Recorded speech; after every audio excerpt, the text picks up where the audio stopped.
Hello everyone, welcome back to my channel. आज हम electromagnetic effect के बारे में पढ़ेंगे।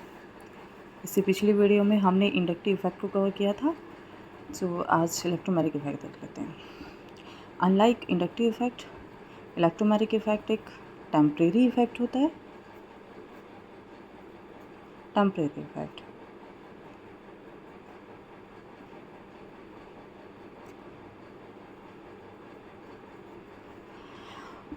इंडक्टिव इफ़ेक्ट सिग्मा बॉन्ड में शो होता है और टेम्परेरी इलेक्ट्रोमैग्नेटिक इफ़ेक्ट हमेशा अनसैचुरेटेड कंपाउंड शो करते हैं।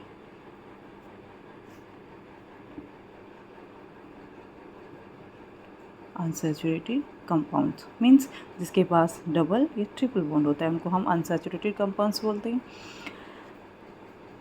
इलेक्ट्रोमैग्नेटिक इफेक्ट में अटैकिंग रिएजेंट रिक्वायर्ड होता है। Attacking reagent required, okay.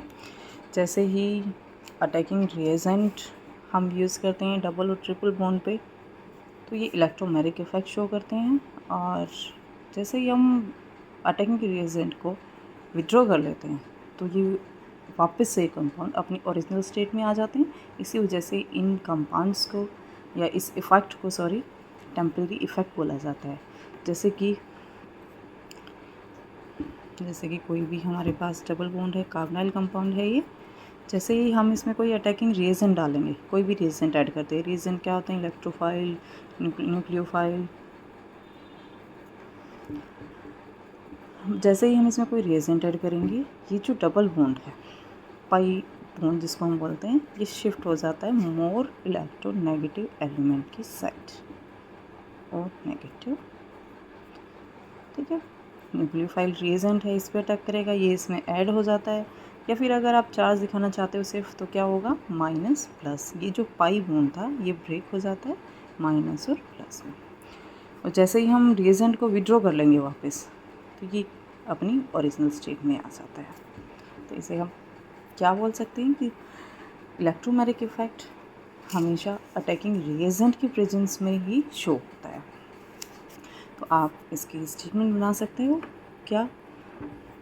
देखो, इंडक्टिव इफेक्ट में क्या हुआ था? सिर्फ डिस्प्लेसमेंट होती है सिग्मा इलेक्ट्रॉन्स की टुवर्ड्स मोर इलेक्ट्रोनेगेटिव एलिमेंट। वहाँ पे हम स्लाइटली चार्ज दिखाते हैं, लेकिन यहाँ क्या है? कंप्लीट ट्रांसफ़र हो जाता है। ये जो बॉन्ड होता है कंप्लीट ब्रेक होता है, पाई इलेक्ट्रॉन्स मूव करते हैं मोर इलेक्ट्रोनेगेटिव एलिमेंट की साइड, और जो इलेक्ट्रोपॉजिटिव वो क्या करता है? पॉजिटिव चार्ज कैरी करता है। तो हम इसकी स्टेटमेंट क्या लिखेंगे? क्या इसकी डेफिनेशन होगी? The complete transfer. देखो, कंप्लीट ट्रांसफ़र हो रहा है यहाँ पे, तो हम इसको क्या लिखेंगे? The complete transfer. Complete transfer किसका हो रहा है? Transfer of share, of shared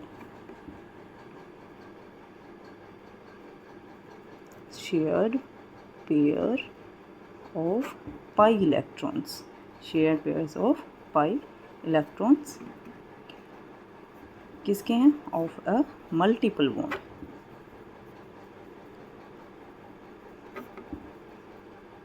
bond to the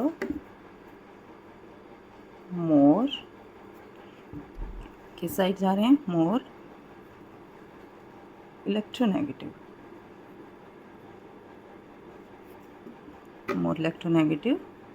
atom of the bonded atom, okay. अब ये कब मूव कर रहे हैं? जब हमारे पास कोई भी अटैकिंग रिएजेंट प्रेजेंट है, तब उसकी प्रेजेंस में। तो क्या लिखेंगे? Atom at the requirement of, at the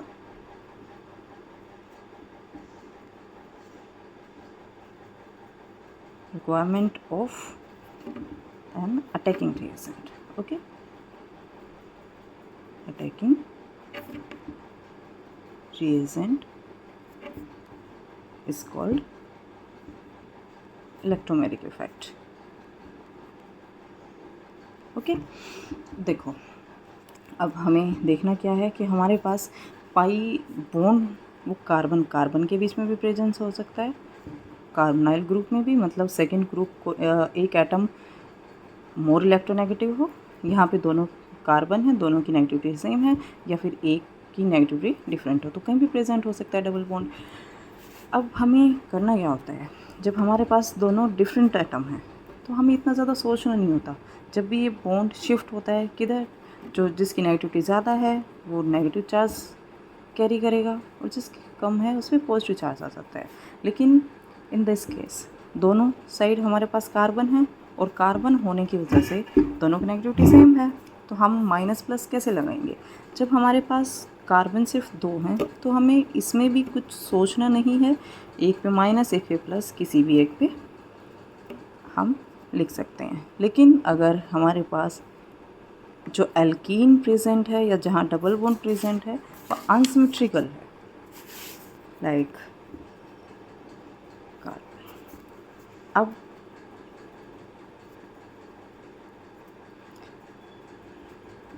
अब जब हम इस पे ये जो डबल बॉन्ड है इसको हम कैसे मूव कराते हैं, हमें पता है कि डबल बॉन्ड माइनस प्लस में ब्रेक होगा, तो माइनस प्लस इस पर माइनस आ सकता है या इस पर प्लस आ सकता है, और क्या सिचुएशन हो सकती है, इस पर प्लस इस पर माइनस,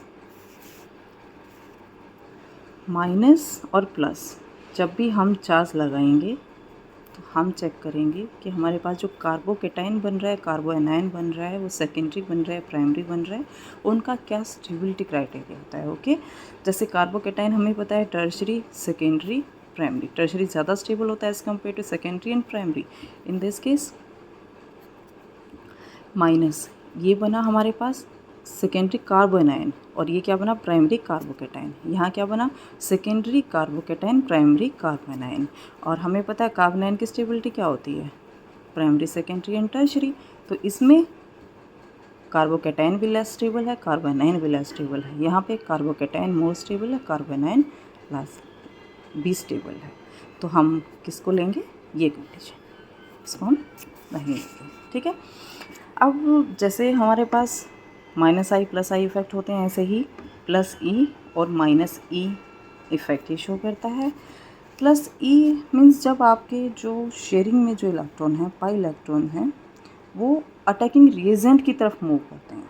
ओके, जब ट्रांसफ़र होता है किस साइड, अटैकिंग रिएजेंट की साइड, तो हम उनको क्या बोलते हैं कि ये हमारा क्या शो कर रहा है, प्लस ई इफ़ेक्ट शो कर रहा है। देखो जैसे एडिशन कराते हैं जब H पॉजिटिव आयन में, ये जहाँ भी डबल और ट्रिपल बॉन्ड होता है तो वहाँ पे इलेक्ट्रॉन डेंसिटी मैक्सिमम होती है। अब ये हमने लिया है इलेक्ट्रोफाइलिक, H पॉजिटिव है, इलेक्ट्रॉन डेंसिटी कहाँ है, डबल या ट्रिपल बॉन्ड में। ये अब अटैक कैसे करेगा, ऐसे अटैकिंग रिएजेंट की साइड अटैक कर रहा है। या आप इसको क्या लिख सकते हो, एक कार्बन पे माइनस एक पे प्लस,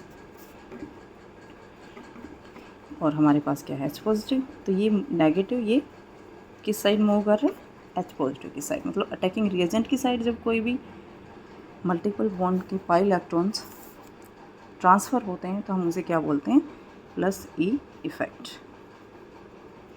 ये जो इफ़ेक्ट आ रहा है प्लस और माइनस, इसको हम बोलते हैं इलेक्ट्रोमैटिक इफ़ेक्ट और plus E effect.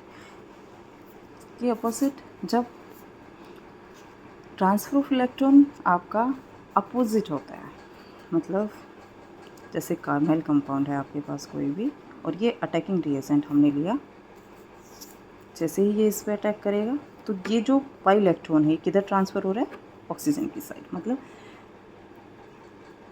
Transfer of electron away from the attacking reagent. तो हम इसे क्या बोलते हैं, हमेशा जो भी आपके पास सी है तो हम इसे बोलते हैं माइनस ई इफ़ेक्ट। ओके, तो ये क्या होता है, प्लस ई इफ़ेक्ट माइनस ई इफ़ेक्ट। प्लस ई इफ़ेक्ट कब होता है, जब ये अटैकिंग रिएजेंट की तरफ इलेक्ट्रॉन्स ट्रांसफ़र होते हैं आपके पाई इलेक्ट्रॉन्स, और माइनस ई इफ़ेक्ट कब होता है, जब अटैकिंग रिएजेंट से अवे, मतलब दूर जब ट्रांसफ़र होते हैं आपके इलेक्ट्रॉन्स। ठीक है, तो हम उसे क्या बोलेंगे फिर, माइनस ई इफ़ेक्ट और प्लस ई इफ़ेक्ट। ओके, बहुत से कंपाउंड ऐसे होते हैं जहाँ पे प्लस ई इफ़ेक्ट भी होता है, माइनस इंडक्टिव इफ़ेक्ट भी होता है। अगर कोई भी ऐसा दोनों इफ़ेक्ट प्रेजेंट होते हैं, प्लस इंडक्टिव इफ़ेक्ट भी प्रेजेंट है और आपके पास इलेक्ट्रोमेरिक इफ़ेक्ट भी प्रेजेंट है, ऐसे कंपाउंड्स में हमेशा इलेक्ट्रोमेरिक इफ़ेक्ट, ई इफ़ेक्ट डोमिनेट करता है। ओके, ई इफ़ेक्ट हमेशा डोमिनेट करता है आई इफ़ेक्ट पे, ठीक है, इंडक्टिव इफ़ेक्ट। नेक्स्ट है इसके, ये बहुत छोटा सा टॉपिक है, इलेक्ट्रोमेरिक इफ़ेक्ट इतना बड़ा नहीं है। इसके एप्लीकेशन, अगर इनके एप्लीकेशन की बात करें तो सिंपल है। अभी जैसे हमने देखा कि प्लस ई इफ़ेक्ट, माइनस ई इफ़ेक्ट, ये भी एक तरह से एप्लीकेशन ही है। जैसे आप देख पा रहे हो कि आप मल्टीपल बॉन्ड है, उस पर आप एडिशन दिखा सकते हो, इलेक्ट्रोफिलिक एडिशन दिखा सकते हो, राइट। तो आप इसके एप्लीकेशन में क्या क्या पढ़ सकते हो? First, electrophilic addition reaction, electrophilic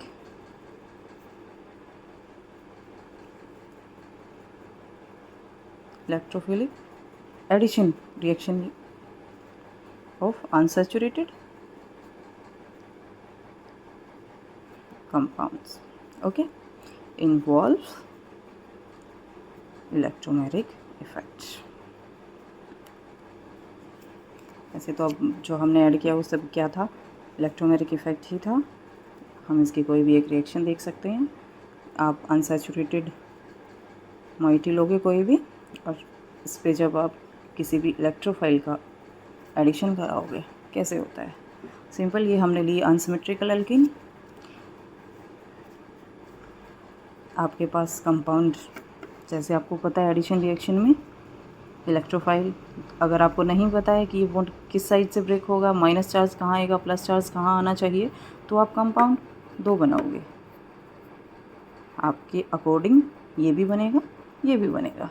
लेकिन जब आपको पता है कि आप जब भी ये बॉन्ड ब्रेक करते हो, तो आप इसको कैसे करते हो कि आपके जो भी कार्बोकैटायन या कार्बोएनायन बन रहे हैं, दोनों अपनी मैक्सिमम स्टेबिलिटी में हो। तो आप हमेशा ये बनाओगे, यहाँ पे कार्बोकैटायन सेकेंडरी बन रहा है, कार्बोएनायन प्राइमरी बन रहा है, तो आपके अकॉर्डिंग फिर ये माइनस इस पे अटैक करता है और ये क्या बनेगा? ये वाला, ठीक है। ये नहीं बनता है, या आप बोल सकते हो कि ये मेजर बनता है, लेस बनता है। तो ये बन गया आपके पास इलेक्ट्रोफिलिक एडिशन हुआ। आपके पास कोई भी इलेक्ट्रोफाइल कोई भी हो सकता है, जैसे हमने अभी H पॉजिटिव लिया था, या आप जो भी इलेक्ट्रोफाइल यूज़ करना चाहते हो, या कोई भी, आप ये रिएक्शन HCl के साथ भी दिखा सकते हो, आप ये रिएक्शन HBr के साथ भी दिखा सकते हो, एडिशन रिएक्शन। ओके, सेकेंड, आप एप्लीकेशन में इसकी पढ़ सकते हो nucleophilic addition, nucleophilic addition reaction of carbonyl compound, nucleophilic addition reaction of carbonyl compounds. ये भी सेम होता है बेटा, ये कोई कार्बोनाइल कंपाउंड है, आप कोई भी न्यूक्लियोफाइल ले सकते हो। न्यूक्लियोफाइल कहाँ अटैक करेगा? इसमें भी आपको पता है, यहाँ तो एक कार्बन है, एक ऑक्सीजन है, तो आपको इसमें सोचना भी नहीं है इतना। ऑक्सीजन की नेगेटिविटी ज़्यादा होती है, तो ये हमेशा नेगेटिव चार्ज ही लेगा, और कार्बन यहाँ पे इसके ऑक्सीजन लगा हुआ है जिसकी नेगेटिविटी ज़्यादा है, तो ये इलेक्ट्रॉन को अपनी तरफ डिस्प्लेस करके रखता है वैसे भी। तो यहाँ पे ये कैसा हो जाता है? इलेक्ट्रोफिलिक सेंटर बन जाता है। तो ये कहाँ अटैक करेगा? यहाँ पे, और ये बन गया आपके पास O न्यूक्लियोफाइल। उसके बाद हम इसकी हाइड्रोलाइसिस करा देंगे और ये बन जाएगा OH। ओके,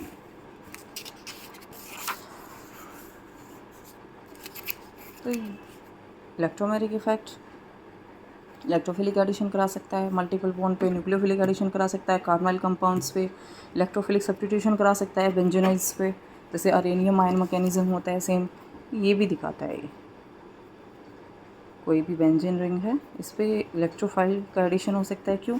क्योंकि जहाँ भी डबल बॉन्ड होते हैं वहाँ पे इलेक्ट्रॉन डेंसिटी ज़्यादा होती है। डबल या ट्रिपल बॉन्ड जहाँ भी होगा इलेक्ट्रॉन डेंसिटी ज़्यादा होगी, तो ये किस पे अटैक कर सकता है? इलेक्ट्रोफाइल पे करेगा। और ये यहाँ पे शो करता है अरेनियम आयन मैकेनिज्म। ये भी देख लो एक बार कैसे होता है। सिंपल, इलेक्ट्रोफाइल, एक क्या इसके पास प्रोटॉन था, तो यहाँ पे यहाँ क्या आ जाएगा, प्लस चार्ज। आप ब्रेक कैसे करोगे इसको, सिंपल है बेटा, एक बॉन्ड जब आप हटाते हो एक माइनस चार्ज आता है, एक प्लस चार्ज आता है। डबल बॉन्ड जब आपका ब्रेक हो रहा है, प्लस आया, प्लस ये रेजोनेंस के थ्रू इस पर रिवॉल्व करेगा इतने इतने कार्बन पे, इस कार्बन पे नहीं करेगा, इन पे करेगा। तो आप इसको कैसे लिख सकते हो, प्लस चार्ज मूव करता है ये एक एच, ठीक है। आप इसको ऐसे लिख सकते हो, ये बॉन्ड यहाँ शिफ्ट हो जाएगा, ये बॉन्ड यहाँ शिफ्ट होगा, बॉन्ड यहाँ आ गया, प्लस चार्ज यहाँ चला गया, ये ऐसे। जब मैं रेजोनेंस कराऊंगी तब मैं बताऊंगी कि कैसे मूव करता है। ये बॉन्ड वापस यहाँ शिफ्ट और प्लस चार्ज कहाँ चला जाएगा, यहाँ पे,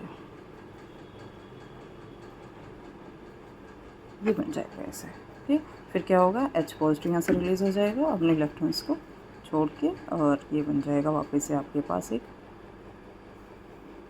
एरोमेटिक कंपाउंड और इलेक्ट्रोफिलिक एडिशन हो गया। ओके गाइस, तो ये था इलेक्ट्रोमेरिक इफेक्ट। काफ़ी छोटा सा था लेकिन काफ़ी यूज़फुल है, काफ़ी इम्पोर्टेंट होता है। एक टेम्परेरी इफेक्ट होता है, ये परमानेंट इफेक्ट नहीं है। हमने इंडक्टिव इफेक्ट को पढ़ा और इलेक्ट्रोमेरिक को पढ़ा, दोनों में आप कंपैरिजन भी कर सकते हो। इंडक्टिव इफेक्ट परमानेंट इफेक्ट होता है, इलेक्ट्रोमेरिक टेम्परेरी इफेक्ट है। इंडक्टिव इफेक्ट में सिर्फ डिस्प्लेस होते हैं, सिग्मा इलेक्ट्रॉन्स सिर्फ डिस्प्लेस होते हैं, ऐसे ऐसे, कंप्लीट ट्रांसफ़र नहीं होता है। लेकिन इलेक्ट्रोमेरिक इफेक्ट में क्या है, कंप्लीट ट्रांसफ़र हो जाता है, जैसे अभी अभी हमने देखा ऐसे, ओके। इंडक्टिव इफेक्ट में किसी भी रिएजेंट की रिक्वायरमेंट नहीं होती, इलेक्ट्रोमेरिक इफेक्ट में रिएजेंट एसेंशियल होता है, okay. Inductive effect partial separation है और ये कंप्लीट है, इसमें कोई आयंस नहीं बनते हैं, इसमें आयंस बन रहे हैं, ओके। इसमें कोई मल्टीपल बॉन्ड की रिक्वायरमेंट नहीं है, इस सिग्मा बॉन्ड की प्रॉपर्टी है, और यहाँ पे मल्टीपल बॉन्ड की रिक्वायरमेंट है, डबल और ट्रिपल की। सो गाइस, आज के लिए इतना ही। मुझे आपके सजेशन का और आपकी क्वेरीज का इंतज़ार रहेगा। Thank you.